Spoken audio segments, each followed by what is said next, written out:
C'est toujours en développement aux États-Unis et moi aux États-Unis. Salut Richard, et moi dans le mouvement MAGA de Donald Trump. Donc, un des influenceurs les plus en vue, il s'appelle Charlie Kirk, a été atteint par balle pendant une assemblée publique tout à l'heure, Richard. Alors, on parle de Charlie Kirk. C'est important qu'on dresse un portrait du personnage. Je vais tout de suite sauter à la dernière nouvelle, les toutes dernières. Là, Paul, sa mort a été confirmée par Real America's Voice, qui est la chaîne qui diffusait son podcast, son émission de Charlie Kirk Show, extrêmement populaire. Il a été touché au cou par un tireur qui se trouvait apparemment à 200 verges, un peu moins de 200 mètres de lui. Charlie Kirk, c'est un jeune de 31 ans, un des plus influents militants de droite et d'extrême droite aux États-Unis. Il avait 18 ans à peine, l'organisation Turning Point USA, Paul, et c'est devenu la principale organisation de droite chez les jeunes aux États-Unis. Il était très proche de Donald Trump. Il a été accueilli plus d'une centaine de fois à la Maison-Blanche au cours du premier mandat. Et il a participé à la sélection des membres de son cabinet au cours des mois qui ont suivi l'élection de Donald Trump. Il était aussi un homme extrêmement controversé, polémiste, provocateur, de droite, mais aussi c'est un gars qui était engagé, Paul. C'est important de le souligner. Un gars qui...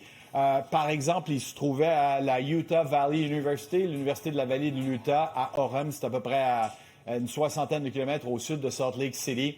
Et se trouvait sur le campus universitaire, devant à peu près 1 millier de personnes. Et il avait monté sa fameuse table « Prouver que j'ai tort ». Et il s'engageait partout sur différents campus. C'était la première étape de 15, invitant les membres, les étudiants présents à le challenger, comme on dit. Alors, il était actif, tu vois, c'est le genre de gars qui n'hésitait pas à avoir des positions de droite qui soulevaient la controverse, mais à aller défendre aussi avec une certaine efficacité, tout au moins, il essayait de le faire.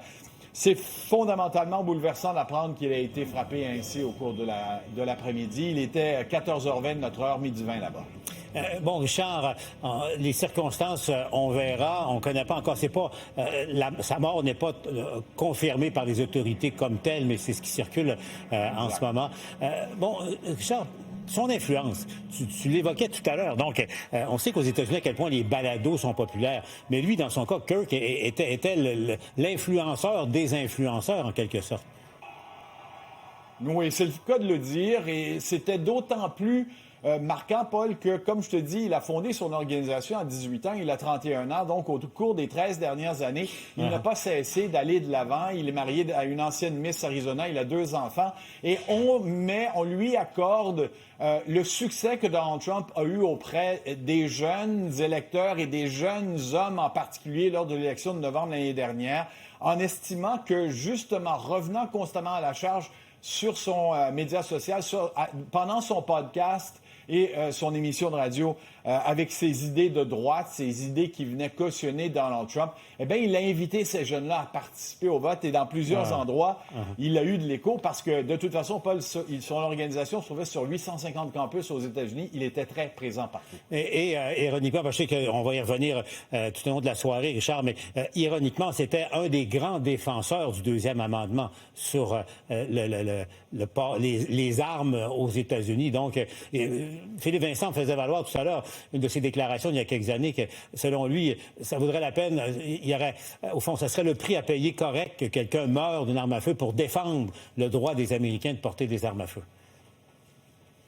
Oui, ça fait partie, tu vois, des contradictions de cette réalité-là.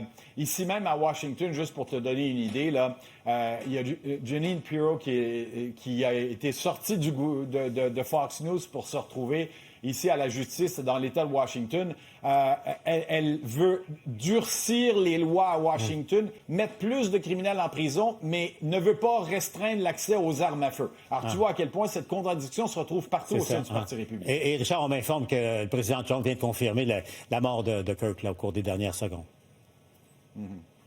Alors, Charlie Kirk, qui était proche de lui, qui était très proche de son fils Donald Jr. également, et il a été un des premiers et des plus actifs à encourager la sélection de J.D. Vance comme vice-président de Donald Trump. Ça donne une idée à quel point cet homme-là était au cœur du mouvement MAGA et avait beaucoup d'influence, mais aussi, il ne faut pas perdre de vue que ce mouvement-là a vraiment réussi à mobiliser les jeunes électeurs, les jeunes Américains de droite, à attirer vers lui ces jeunes qu'on croyait vraiment unanimement ou très fortement du côté des démocrates. C'est pour ça que c'est d'autant plus bouleversant d'apprendre aujourd'hui qu'il ait perdu la vie de cette façon-là. Alors, Richard nous parle en direct de Washington. Merci, Richard. On te retrouve avec Julie ou TVA Nouvelles, bien sûr, à 20h, à Contexte. À tout de suite.